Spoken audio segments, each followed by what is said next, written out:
boa tarde a todos. Em nome da presidente Daiane Dias e do Wagner de Oliveira, gostaria de saudar a todos da mesa.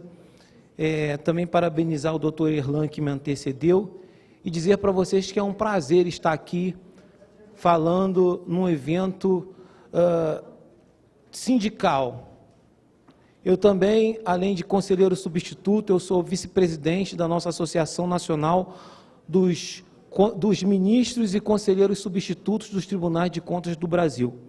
E a nossa luta no nosso ambiente de trabalho não é pequena, não é pequena. E também eu sou coordenador geral da rede de controle da gestão pública do Estado de Mato Grosso. Nós trabalhamos juntamente com o Ministério Público Federal, Polícia Federal, Tribunal de Contas da União, AGU, os órgãos estaduais também de controle, o CREA, o CAL, e nós temos várias ações no âmbito do controle.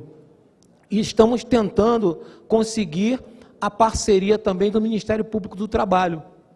Porque quando nós vamos falar de controle da gestão pública, quando nós vamos falar do tema corrupção, o maior nível de corrupção que já houve no Brasil passou despercebido por toda a população, foi aceito durante vários séculos.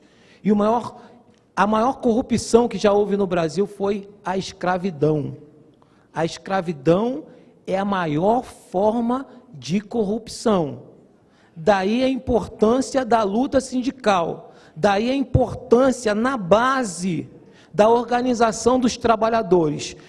Hoje nós temos 14 milhões de pessoas desempregadas.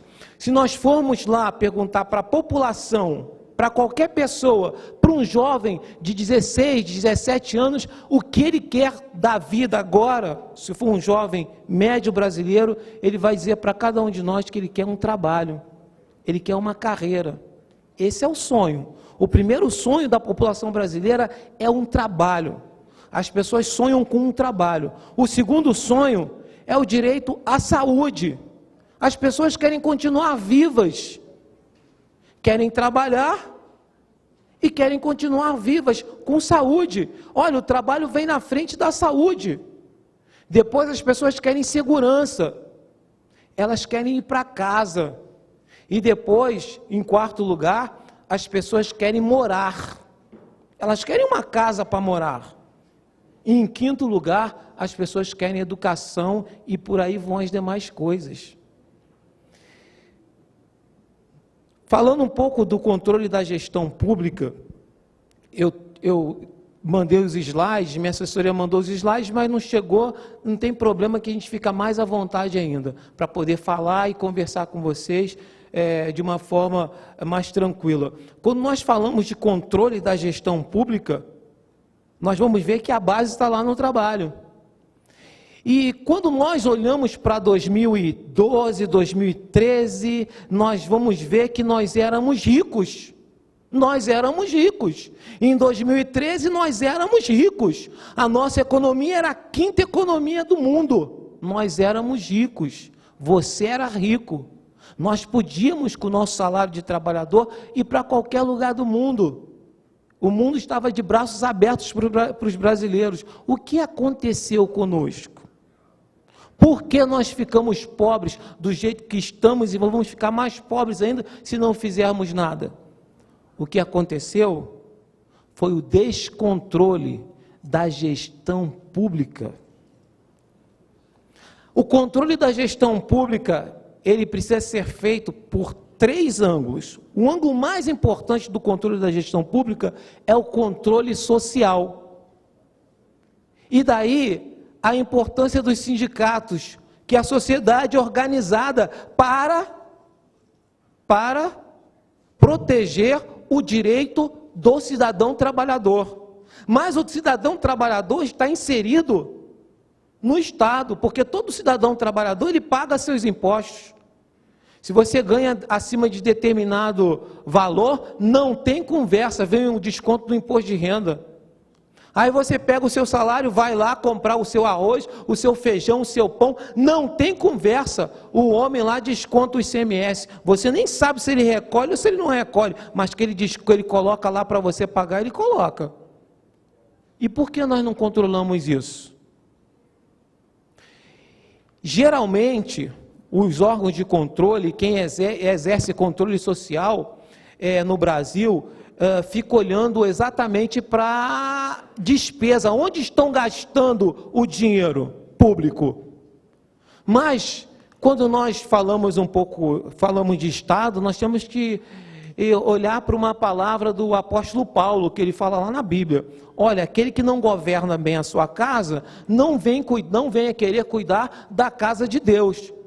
Porque o parâmetro, então, é a sua casa. Na sua casa, a sua esposa sabe quanto você recebe? Hein, doutor Wagner? Na sua casa eles sabem quanto você ganha lá? Mas eles têm uma noção. Não é casado, não? O outro falou aqui, ó, a esposa dele sabe. Mas a Receita Federal sabe. A Receita Federal sabe. E você sabe quanto você ganha. O Pedro Tax sabe que ele tinha acesso a 2 milhões de... É uma outra loucura nossa aqui de Mato Grosso, né? Bem, então, se ele fosse casado, a esposa dele teria uma desconfiança de quanto ele ganha por mês. E nós sabemos quanto o nosso Estado arrecada de fato por mês? Qual o potencial de arrecadação do nosso Estado? O controle social precisa estar de olho nisso, porque garantir o trabalho é o primeiro passo, mas garantir qualidade de vida na nossa cidade também é um dever da sociedade organizada. Às vezes nós temos tudo na nossa empresa, o ambiente de trabalho na nossa empresa é maravilhoso, mas quando nós vamos para a nossa casa, é esgoto a céu aberto, é lá no bairro, a escolinha é péssima, tudo ruim. E por quê? Será que o cidadão não tem direito a uma vida melhor, já que ele paga os seus impostos, seus tributos? E onde vai essa dinheirama toda? O que se compra com dinheiro público? O dinheiro público não é público, ele é nosso. Ele é de cada um de nós. É para o nosso interesse. Então, a governança pública está relacionada com o conceito de gestão do dinheiro que é colocado à disposição da sociedade, pela própria sociedade. E o gestor que ali está, o prefeito, o governador, o presidente da república, os ministros, os secretários, eles não são donos do dinheiro. Assim como os líderes sindicais não são donos dos trabalhadores e também não são donos dos sindicatos, os gestores públicos não são donos, embora muitos posem de donos. O Wagner acabou de falar ali de uma coisa absurda que alguns mandatários ousam fazer. E, doutor Wagner, pelo que eu levantei, isso não é de hoje, é de 2009 e até antes. A coisa é feia. Então, governança pública requer envolvimento do cidadão, prática da cidadania. Na África, a escola estava muito ruim, lá em Ruanda, muito ruim a escola. A ONU mandava o dinheiro não chegava na escola. Eles começaram a colocar nos povoados, essa escola custa tanto, por mês vem tanto para cá. A população começou a olhar ali e começou a fazer, cadê o dinheiro que vem para cá? Cadê o dinheiro? Por que não chega? E aí as coisas começaram a chegar. E olha que a África é muito precária.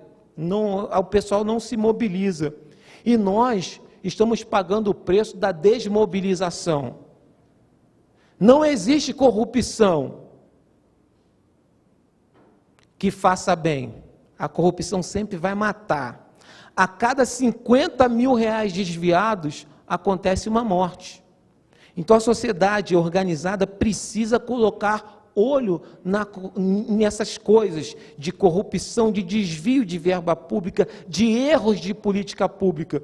E quando eu falo de desvios, subornos, os subornos em relação aos erros, eles são até que desprezíveis. O grande problema, o maior problema do Brasil está na escolha das políticas públicas. Nós precisamos nos envolver nas escolhas. A sociedade organizada precisa se envolver nos debates. Por que tem VLT em Cuiabá?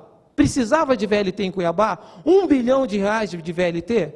Precisaríamos de estágios em Cuiabá? Para que isso? A população não foi chamada para o debate. A população não debateu. E na época, quem se lembra que eu estava chegando em Cuiabá, quem não era a favor do VLT estava por fora. Poucas vozes se levantaram contra. Quem se levantou contra era antipatriota e iam para a televisão e diziam: vai ficar pronto, vai ficar pronto. E aquele camarada que falou que vai ficar pronto, eu não consigo nem olhar mais para a cara dele. É um mentiroso público.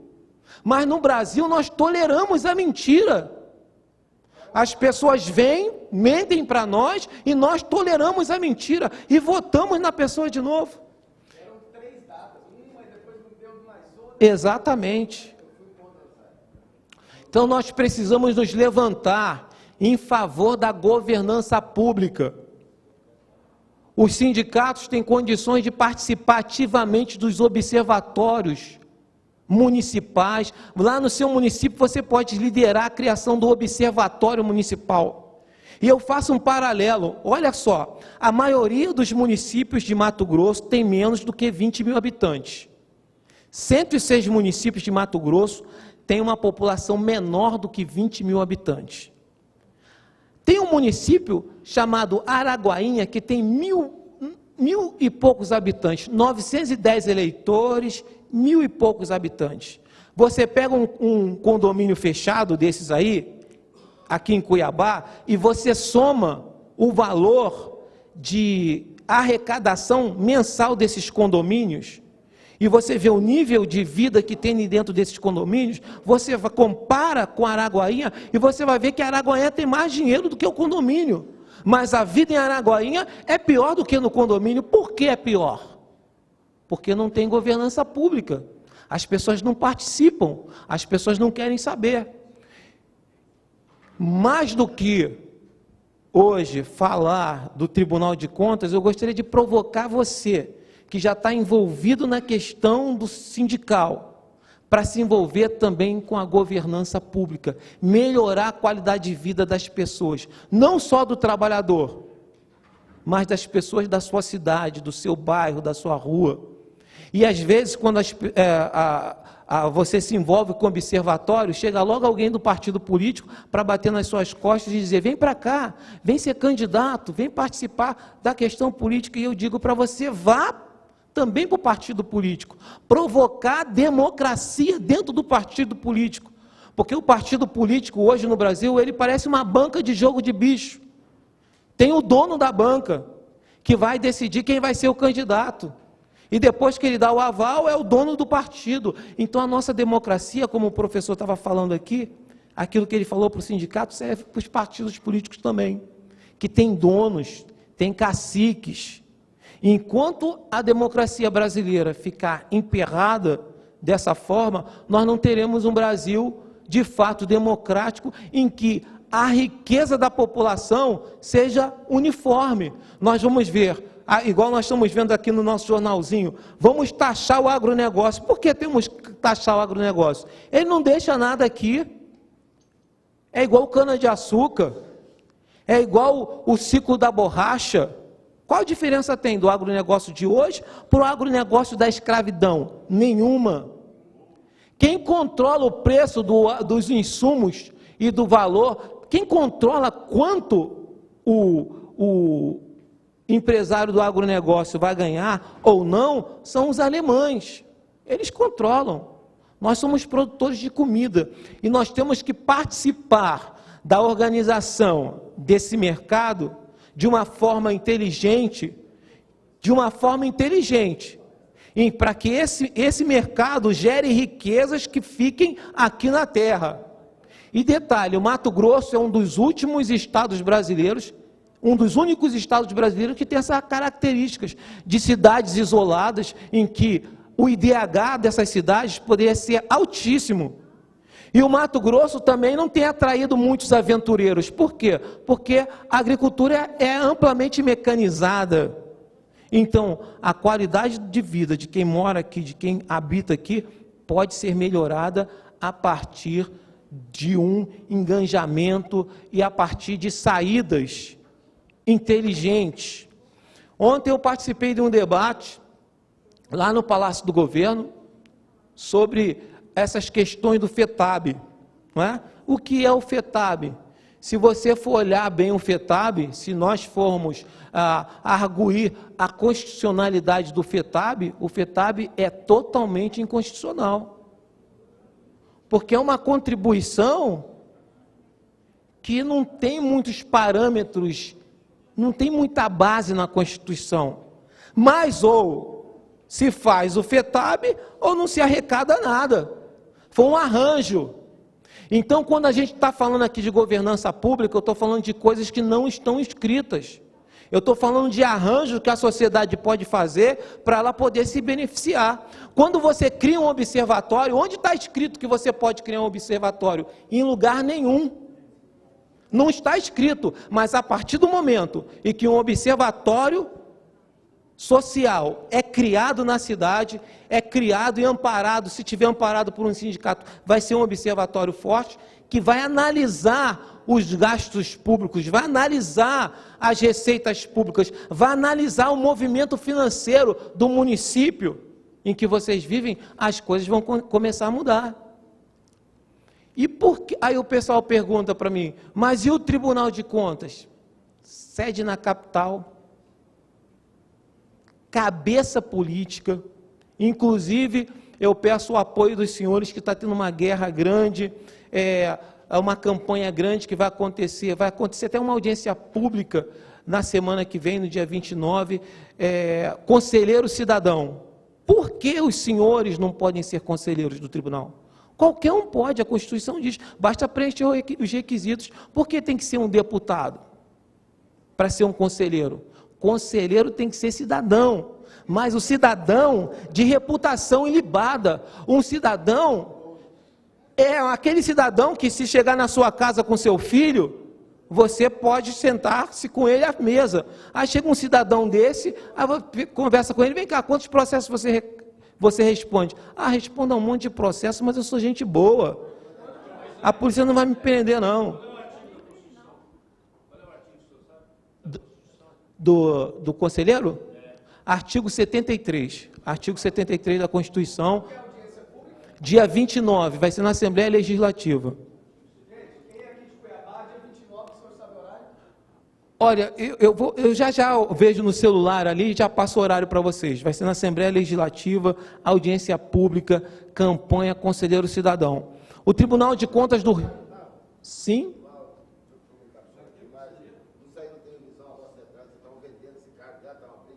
Exatamente. O Tribunal de Contas do Rio de Janeiro foi todo preso. Todos foram presos.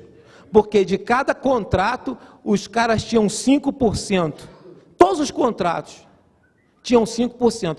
O palestrante que me antecedeu falou aqui do princípio da transparência.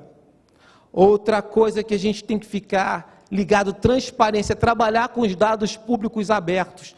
Tem que estar tudo lá. Mas essa transparência, doutor Wagner, ela precisa ser ampliada. Nós precisamos saber quem é o dono da empresa que tira o lixo na nossa cidade. Quem é o dono da empresa? Quem é o dono da empresa de ônibus que nos transporta? Beneficia quem? Quem é o dono da empresa que está lá limpando a nossa estrada, pavimentando a nossa estrada? Aquilo beneficia quem? Porque os caras se dizem empresários, mas empresários não são.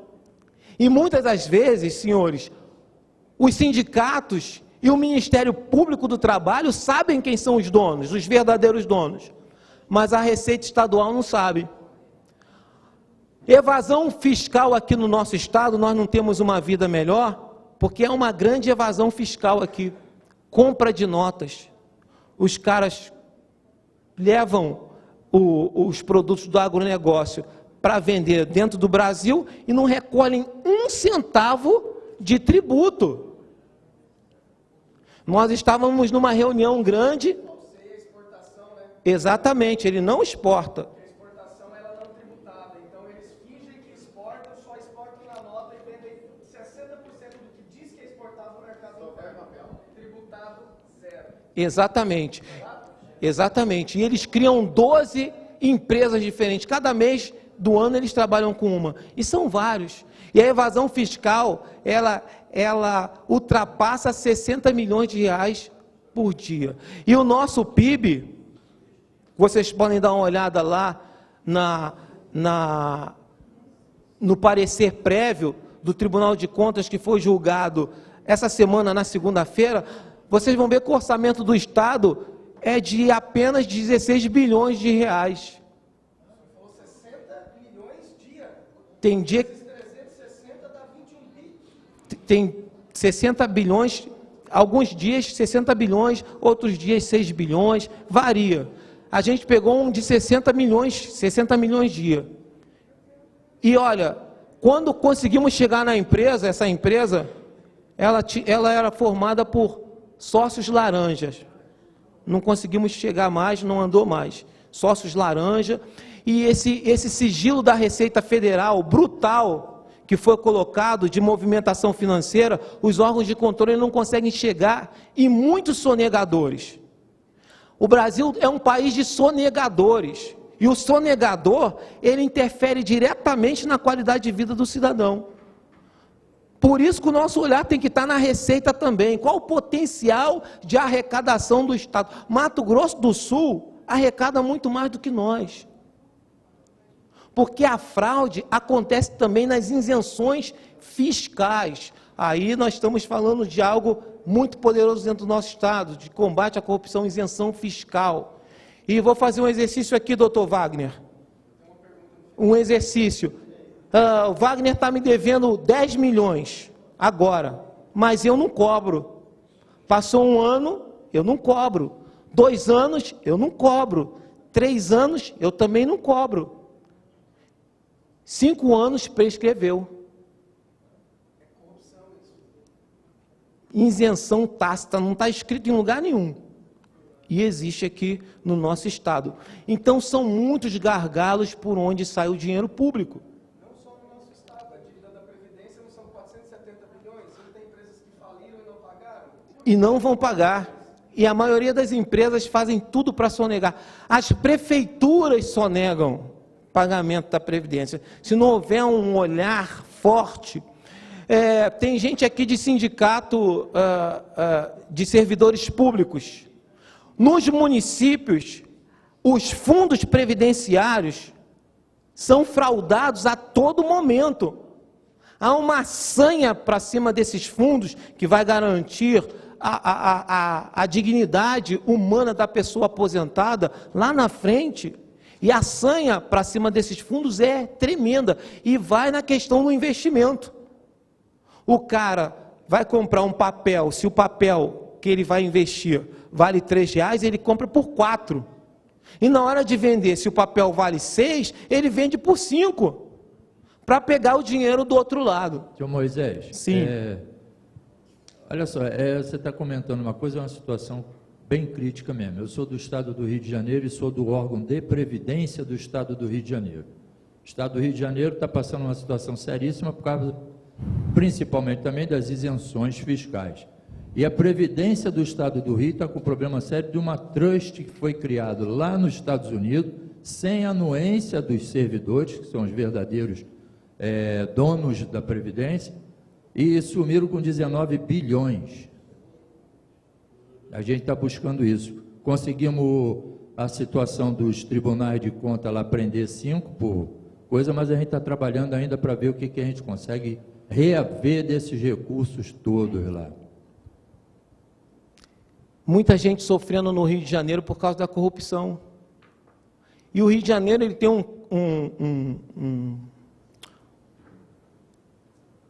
uma peculiaridade, que é um estado que já foi capital e existem muitos servidores públicos, muita gente lá no Rio de Janeiro, que trabalhou para os órgãos públicos e hoje está aposentado. E não estão recebendo. estão aviltados. Gente que trabalhou a vida inteira, está sentado na calçada com os cabelos brancos, chorando, passando vergonha, por causa de falhas no controle interno do Estado. O Rio de Janeiro não possui controle interno. Eu falei para vocês do controle social. As pessoas olhando. Você tem que olhar. Eu tenho que olhar, nós temos que olhar. Quando você cai num buraco com seu carro, aquele boom do buraco é corrupção, porque tinha dinheiro para fazer aquilo, e não foi feito. Controle interno é o próprio controle de dentro da gestão. A maioria dos gestores municipais são contra o controle interno. Vocês que são de órgãos, de sindicatos, de servidores públicos, apoiem o controlador interno do município. Vai lá ver como ele está trabalhando. Porque ele tem que ter acesso a tudo. Tem um determinado município aqui que baixou uma lei dizendo que o controlador interno não vai ter acesso a nada, só aquilo que o prefeito quiser. E o controlador está sofrendo lá. E nós estamos fazendo um trabalho de fortalecimento dos controladores internos do Estado. Porque o controlador interno está ali dentro, olhando, orientando o prefeito.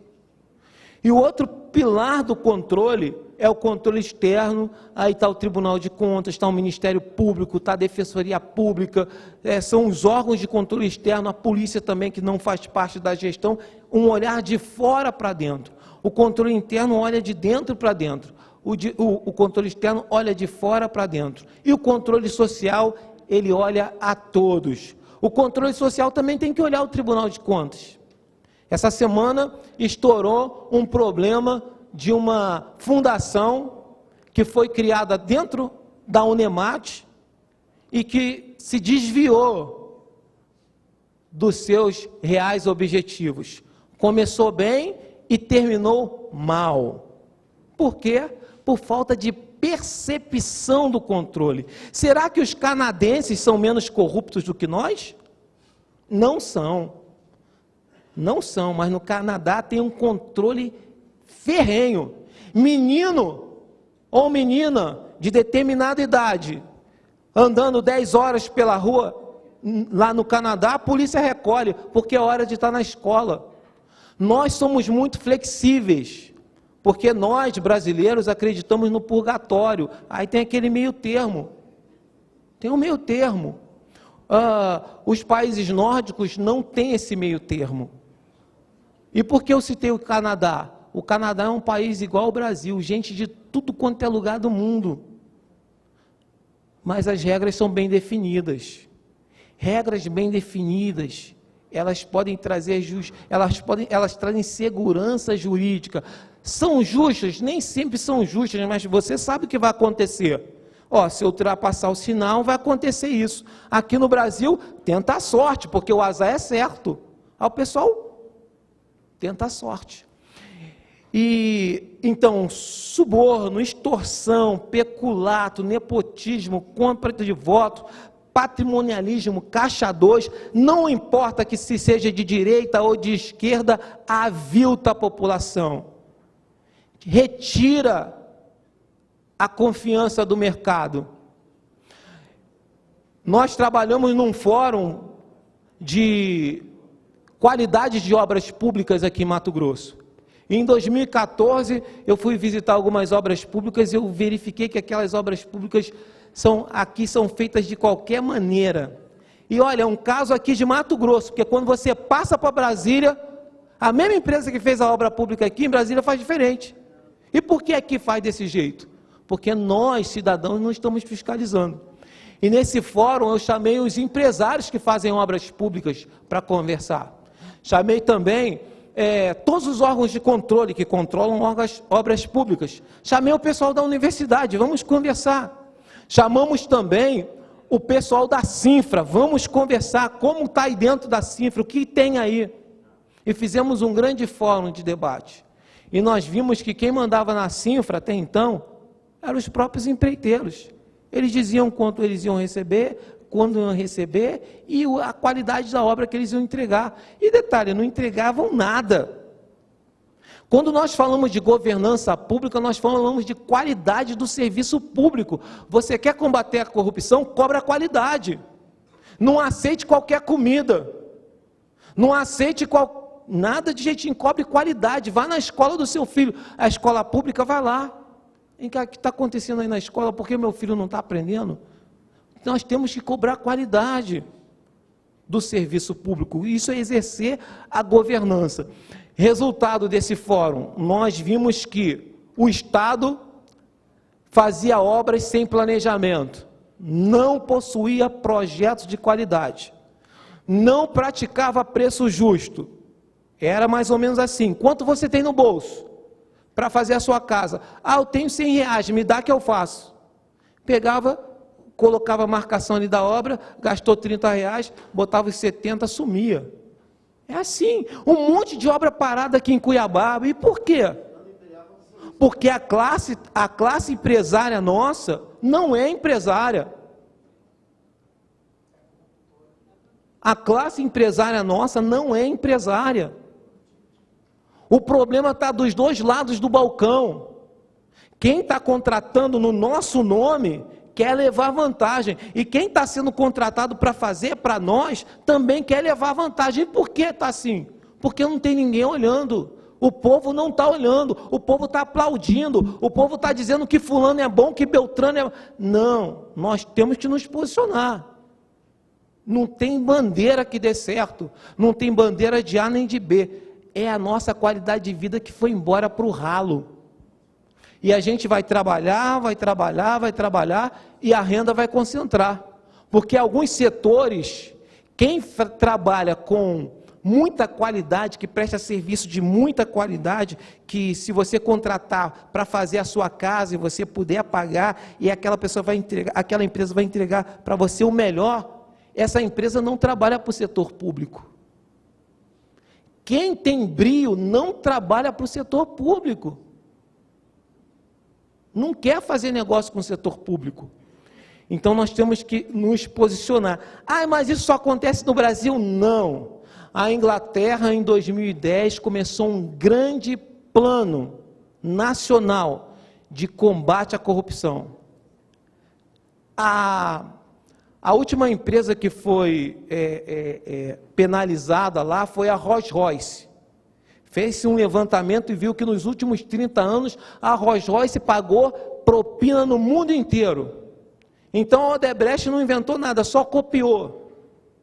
As grandes fortunas norte-americanas foram feitas com base em propina no terceiro mundo. A fortuna do Rockefeller, a fortuna dos Ford, fortuna dos americanos foram feitas com base em pagamento de propina.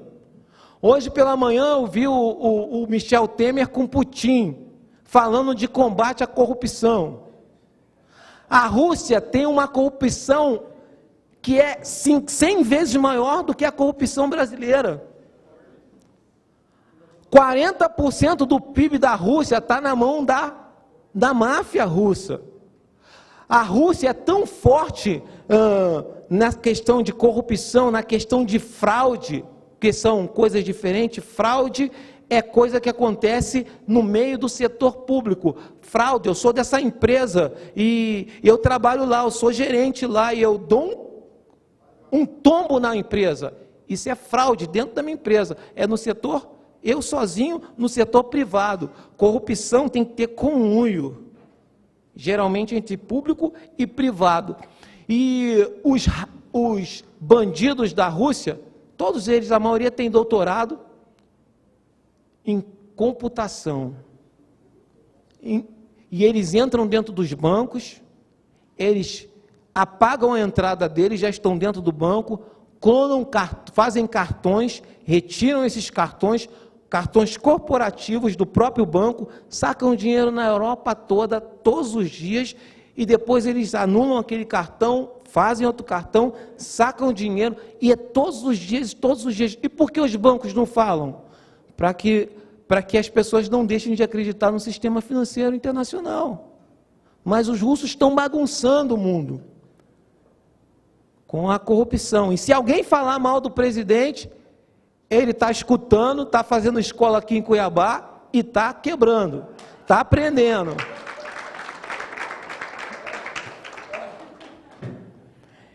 Então, falando mais um pouquinho de governança pública e do nosso engajamento, nós estamos com um projeto, Wagner, de levar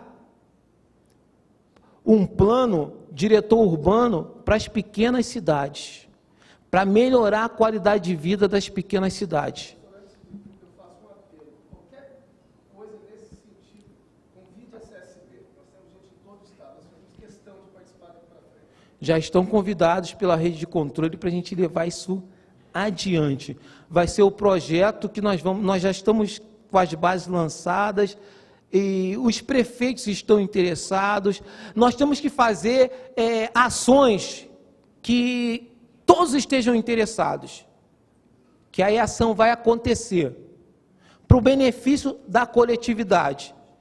E não se afastem nunca dos partidos políticos, nós temos que estar presente onde a coisa pública está acontecendo, para olhar, para ver. Existem vários aplicativos hoje que dá para a gente saber quanto de verba do governo federal foi para o município. Tem muita verba que nós não rastreamos. Olhar 300 mil reais é muito caro para o controle. Talvez o controle interno do município olhe, mas a CGU não olha, o TCU não olha, 900 mil também não olha, 1 milhão também não olha. Difícil olhar esse valor, mas o cidadão pode olhar. Na Inglaterra, a coisa está tão firme agora, que se o vizinho, que é servidor público, chegar lá com um carrão, o vizinho olha, ué, que esse cara está com esse carrão? Esse cara está maluco. Já liga logo para a polícia, ó, meu vizinho está doido, chegou aqui com um carrão. Vem conferir o que está acontecendo com ele. Cuiabá não, Demorais passa aí de Porsche, a galera aplaude. Nós aplaudimos o corrupto. Vamos para perto dele, queremos abraçar. Nós temos que começar a execrar essas pessoas. Sabe? Porque ele faz mal para todo mundo. A cada 50 mil que ele pega, ele mata um. Você vai lá no pronto-socorro, não tem nada, passa mal, morre. Há um monte de barata lá e nós pagando os tributos. Por que isso? Nós temos que começar a nos indignar com isso. Merenda. Em São Paulo, os caras estavam roubando merenda. Fernando Capês, eu estudei no livro do cara, o cara firme no direito penal, virou ladrão de dinheiro da merenda para se reeleger, jogo do poder. O Silval estava preso até outro dia, roubou 1 bilhão. Cabral roubou, Silval roubou proporcionalmente muito mais. E ninguém fala nisso. Faz a proporção. Olha, o dinheiro do nosso Estado, Wagner, o que nós arrecadamos aqui, os nossos 16 bilhões, não paga a despesa de segurança pública do Rio. Não paga. Não paga. 16 bilhões não é nada. Não paga. Proporcionalmente, o Silval roubou mais e está em casa. Silval está em casa. Cabral está preso lá em Bangu, tem que ficar preso lá. Mas está preso. Está preso lá, mas está preso. Quer ver uma outra coisa? Vamos fazer um paralelo, Silval e Cabral. Você pega um dinheiro, bota um dinheiro na mão do Cabral. Cabral só gosta de 10 milhões para cima, né? 100 milhões. Bota 100 milhões na mão do Cabral e solta ele no shopping. Ele vai comprar. Ele vai sentar lá e vai tomar um vinho, vai comer um queijo. Ele sabe que... Bota esse mesmo dinheiro na mão do Silval. O que ele vai fazer? Ele é da roça. Ele não sabe fazer nada disso. Ele vai entrar no shopping, vai olhar e vai sair com dinheiro. Vai lá para Matupá, mandar caçar um negócio lá, um guisado e vai comer. Mas está roubando do povo para matar o povo de Mato Grosso. Não é? Então nós não podemos tolerar isso. Bom, dando uma olhadinha no que foi pego pela Polícia Federal, Só em 2016, a Polícia Federal apreendeu 3 bilhões e meio de reais. Só a Polícia Federal. 3 bilhões e meio de reais. É muita coisa. A conta da corrupção no Brasil, no último ano de 2016, no Brasil inteiro, ela bateu quase perto de 5% do PIB. 300 bilhões de reais. Esse dinheiro, 1 ano e meio desse dinheiro de corrupção no Brasil, daria para colocar saneamento básico no Brasil inteiro. E se colocar saneamento básico, essa demanda por saúde cai consideravelmente. Onde tem saneamento básico, não precisa dessa demanda toda por saúde, não existe essa demanda toda por saúde. E por causa da corrupção, de 2013 para cá, nós encolhemos uma Argentina. Você pega toda a riqueza da Argentina, foi o que nós perdemos. Uma Argentina, cerca de 800 bilhões de dólares nós perdemos. Dizem os especialistas que o roubo, Wagner, nas cidades menores, ele chega a 10% do PIB. Por quê? Porque não tem ninguém olhando. Quem está fiscalizando aquela cidadezinha de 10 mil habitantes? Lá do Vale dos Esquecidos, lá do Vale do Araguaia. Eu estava lá no Rio de Janeiro, em Maricá, minha sogra mora em Maricá, e eu estou bem lá. Precisei de um atestado médico para poder ir na academia lá, e fui pegar o atestado médico lá e tal, e estava conversando com o cara me falando que já tinha sido prefeito aqui em Cuiabá. Aí eu fui levantar quem era o cara era ele é dono de metade da cidade. Ele roubou aqui desculpa, não foi em Cuiabá, foi em Mato Grosso. Ele roubou aqui em Mato Grosso e jogou o dinheiro lá no Rio. E fala hoje que odeia a política, não quer saber de política. O pessoal está perguntando de onde o homem era, não vou dizer de onde o homem era, mas era daqui. Ele levou o dinheiro daqui, levam o nosso dinheiro. Muitos prefeitos dessas cidades pequenininhas, eles desaparecem. Eles desaparecem, esses prefeitos de cidades pequenininhas, depois que ele desaparece. Teve um que desapareceu, entrou no mato e sumiu. Foi viver lá para o lado do Pará, ninguém acha o cara. Ele levou tudo, Wagner, da prefeitura, ele levou o computador, levou tudo. Todos os registros ele levou e foi embora para o mato. O outro que veio começou do zero. A corrupção mata. Bom, andando já para o final da minha palestra, nós precisamos, então, de estabelecer um plano de governança colaborativa. Lá na sua empresa, nós estamos trabalhando também com aquelas empresas que prestam serviço para o setor público, que elas têm um plano de compliance. O que é isso? Quando você sai da sua empresa, quando aquele empregado sai da empresa, o que ele pode fazer? O que ele não pode fazer? Geralmente ele não sabe, não tem nada escrito. Quem assina o cheque das obras públicas é um cara chamado fiscal de obras. Geralmente o salário dele é pequenininho, R$2.000, R$1.000 e poucos reais, é o cara que assina o cheque. E é para cima desse cara que o empresário corrupto vai.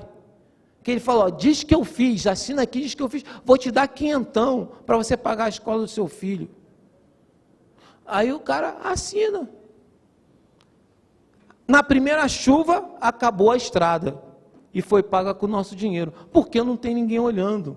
Foi lá naquele trecho que ninguém está vendo. Ah, mas é a empresa dele. Vai desaparecer, ele vai fazer outra empresa para ganhar a próxima licitação pública. Então, quando nós falamos de compliance, quando nós falamos de integridade, integridade é para o servidor público também, ele precisa ser íntegro, ele precisa participar da vida da sociedade, ele precisa se importar com o ambiente que ele está vivendo.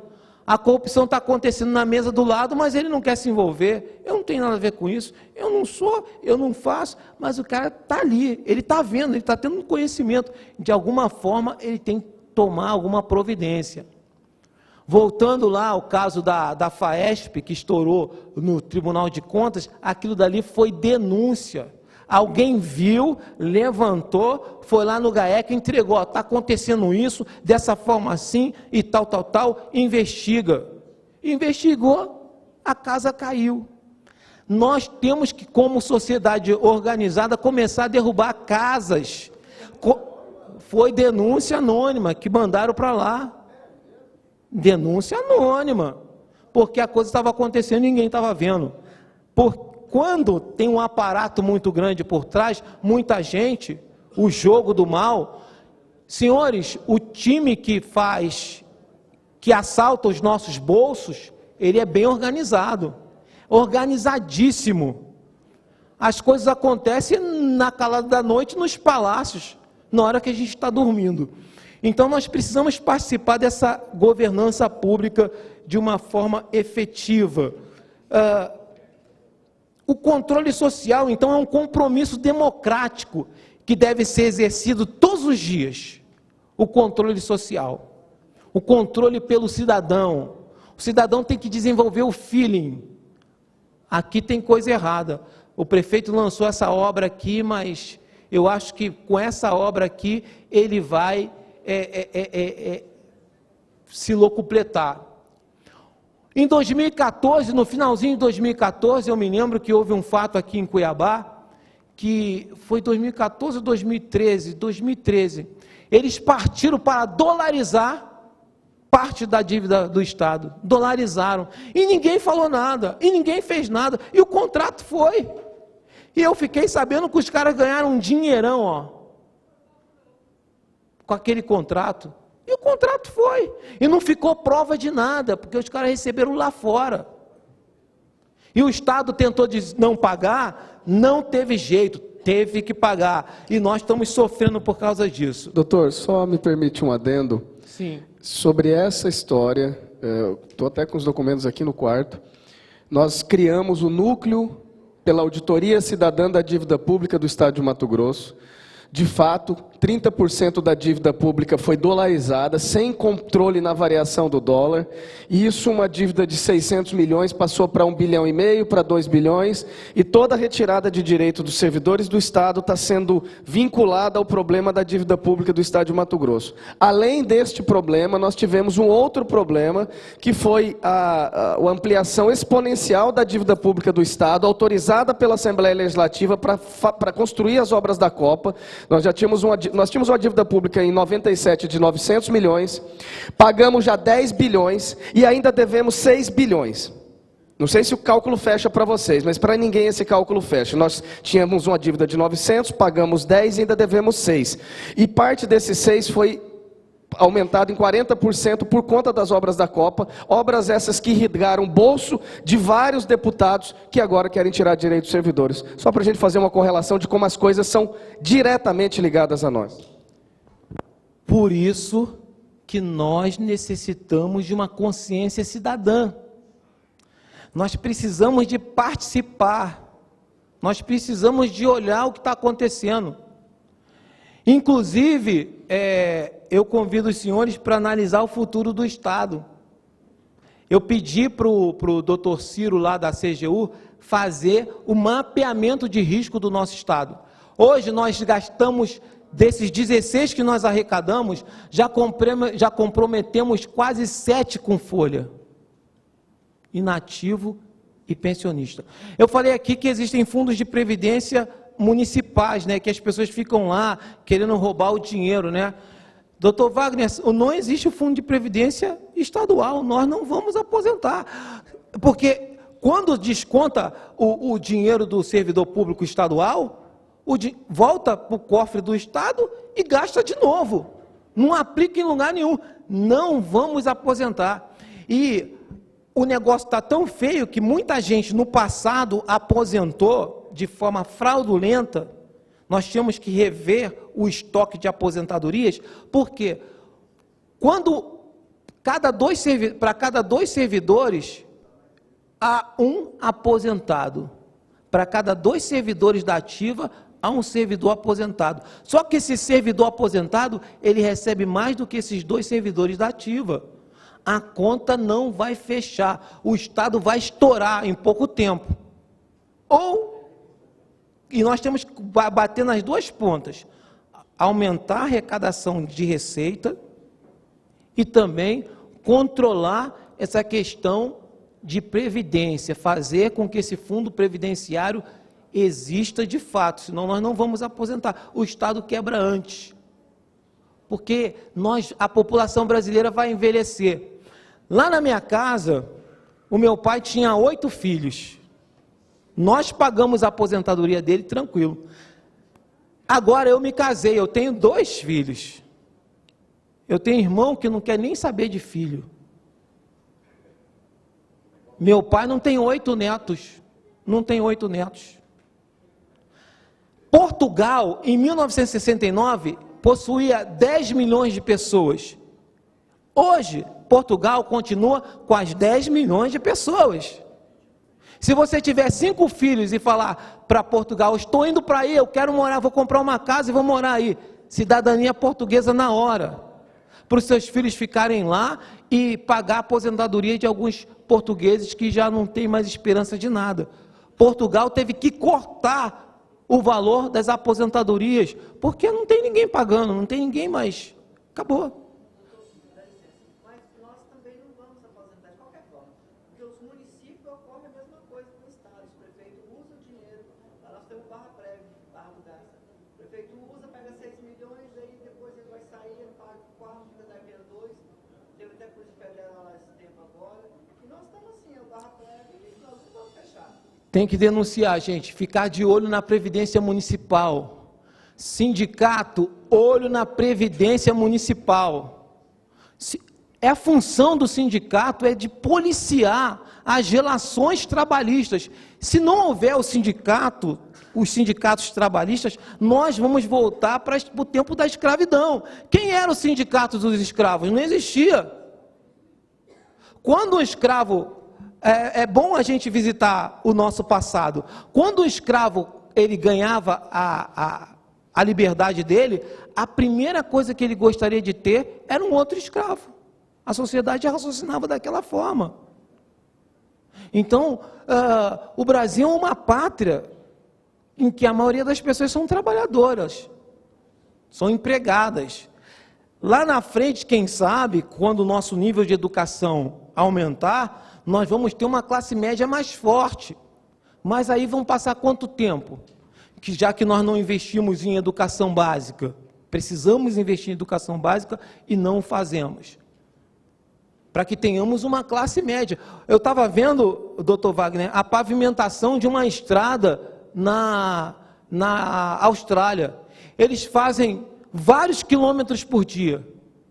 Pavimentação, um caminhão vem pavimentando a estrada, o outro vem, e o dono do caminhão que vem no caminhão dele passando na outra camada, o dono do outro caminhão que vem passando, cada um é dono do seu negócio. Mas aqui no Brasil a economia está toda cartelizada. Tem um cartório em cada coisinha. É porque a gente tem que fazer governança pública colaborativa para nós desbaratarmos esses cartórios. E o sindicato tem um papel grandioso nisso, porque no sindicato estão as pessoas que trabalham lá dentro e podem falar: olha, aqui acontece isso, ali acontece aquilo, ali acontece aquilo outro. E de alguma forma a gente tem que começar a governar a sociedade. Não vai aparecer um prefeito bom que vai fazer, não vai, é um cara só. Nós juntos podemos muito mais do que um cara só. Toda a sociedade brasileira tomando conta, governando, governança colaborativa. Quer ver? Lá em Várzea Grande, as pessoas bebem água, pelo menos quando eu auditei lá, não sei agora, talvez não tenha mudado muito, aquele DAI, ele serve esgoto para as casas. São poços que ele põe ali para tirar água para o pessoal, e o esgoto está ali do lado. Aí quando você entra no DAI para ver como está o DAI, o banco de dados das casas é de um cara que mora lá no Paraná. Aí o cara que emite o boleto é de outro cara que mora ali em Várzea Grande. que ganha um dinheirinho, um cacauzinho ali. O cara que entrega o boleto já é outro cara que também ganha um negocinho ali. Cada um dos agentes públicos, vereadores, representantes do povo, político, tem uma empresinha que presta serviço ali. Ué, para onde vai essa cidade? É a favela de Mato Grosso. E vai ser enquanto o povo dali não se importar. Roubando merenda. O caso emblemático, a pior coisa que aconteceu ali foi no finalzinho do mandato do Tião da Zaeli. Não sei se vocês notaram. Vários prefeitos entrando, saindo. Último prefeito, Maninho de Barros. 1 mês de prefeitura. Convidou Éder Moraes para ser o secretário. Fizeram uma devassa em 1 mês. Um limpa em 1 mês. A população não falou nada. 1 mês, os caras, em 1 mês, eles arrebentaram a prefeitura toda. E a prefeitura, o município, é um lugar onde nós moramos. Se a gente não cuidar, se a gente não olhar para Cuiabá e começar a identificar, está tendo um problema aqui, está tendo um problema ali. Então, como dizem aqui os cuiabanos, estão batendo feijão aqui, estão batendo feijão ali. É do nosso interesse, sim. Porque quando a gente fica doente, vai faltar lá no pronto-socorro. Nós queremos uma gestão pública excelente. É o sonho de todo mundo ter uma cidade que funciona. Por que lá no primeiro mundo funciona? Será que lá tem mais dinheiro do que aqui? Não tem. O lugar para fazer investimento é que o único país do mundo que paga juros é o Brasil. Pega o teu dinheiro e leva lá para o Japão. Pega R$100 e põe no Banco do Japão. Deixa lá 2 anos. Quando você for sacar, tem 94, 95. O dinheiro decresce lá. Mas como é o Japão? Tudo certinho, tudo limpinho, tudo acontecendo. Porque as pessoas se importam. No Japão não tem companhia de limpeza pública. Cada morador limpa a sua rua, recolhe o lixo, e se o outro falhar, esse daqui entra. E aquele lá vai ser constrangido pela população. Terminando, senhores, eu gostaria de contar com o apoio de vocês. Meu gabinete está aberto, nós estamos abertos para dialogar com toda a sociedade. Nós gostamos de fazer governança pública colaborativa e é uma onda que está crescendo no Brasil inteiro. Nós sediamos aqui em Cuiabá, alguns dias atrás, o 3º encontro nacional. Nós precisamos nos envolver com as nossas cidades. Existe o Observatório Social Brasileiro, que observa os gastos públicos. Existe a Fundação Trevisan, Institutos Etos, cobre ética lá na sua cidade. Se houver alguma coisa, os sindicatos podem se unir e trabalhar a questão ética, cobrar postura dos políticos, postura para com os trabalhadores.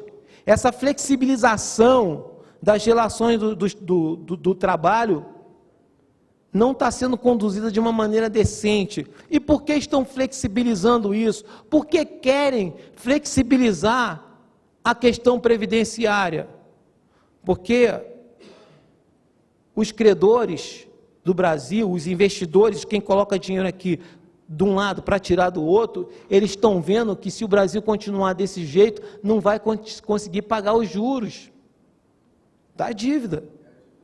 E se o Brasil quebrar, o mundo quebra. O Brasil é a 9ª economia mundial. Então nós também temos que fazer projeções para frente, aprender a trabalhar com projeções, chamar os estatísticos para dentro do sindicato. Vem cá, estatístico da UFMT, faça as projeções para mim aqui, vamos trabalhar com qualidade, porque quando a turma vê qualidade na mesa, eles tremem. E os políticos, eles são um retrato da sociedade. Eles foram eleitos por nós. O sistema é torto, mas ele é uma pessoa, é um brasileiro como eu e você. A gente, quando olha para a cadeia e vê aquele montão de brasileiro preso, a maioria poderia estar do lado de cá, mas está preso lá porque cometeu algum deslize e foi pego. A maioria que cometeu deslize não foi pego e não será pega. Não foi e não será, mas prejudicou toda a sociedade. Estamos juntos nessa luta, essa luta dos trabalhadores, essa luta do controle da gestão pública, da qualidade de vida, ela toca a todos nós. Até mesmo os empresários precisam que os trabalhadores, os seus trabalhadores, tenham dormido bem, tenham se alimentado bem, que morem numa cidade boa, porque esse cara vai render mais, ele vai produzir mais. O brasileiro, ele produz muito pouco, porque a qualidade de vida dele é ruim, é péssima, ele adoece rápido. Muitas das vacinas que nós precisaríamos tomar, nós não tomamos, porque o poder público não nos fornece. Se você tiver dinheiro, você vai lá e aplicam em você. E poderíamos tomar, os trabalhadores brasileiros deveriam receber essas vacinas gratuitas. Ou seja, há muitos direitos que nós precisamos garantir, mas direito custa o nosso próprio dinheiro. Por isso, precisamos estar de olho na gestão pública para que nós possamos garantir os nossos direitos. E o orçamento público, ele é feito de receita pública e despesa pública. E quando você olha para a receita pública, você olha para o seu próprio bolso. É o seu bolso para qual você olha, receita pública. E despesa pública é o seu dinheiro, o que o seu dinheiro está comprando ou não para você. E hoje, não está comprando praticamente nada, porque nós não temos segurança. Quando nós falamos de habitação, jogam o pobre lá para a periferia da cidade. O trabalhador vai morar lá na periferia, naquela casinha horrorosa de 40 metros quadrados. Não temos saúde pública de qualidade, não temos educação de qualidade, nós não temos nada. Ou seja, o nosso dinheiro está indo pelo ralo. Então, sindicatos, parabéns pelo evento. Vamos continuar juntos, fortes e unidos por um Brasil mais justo. Obrigado.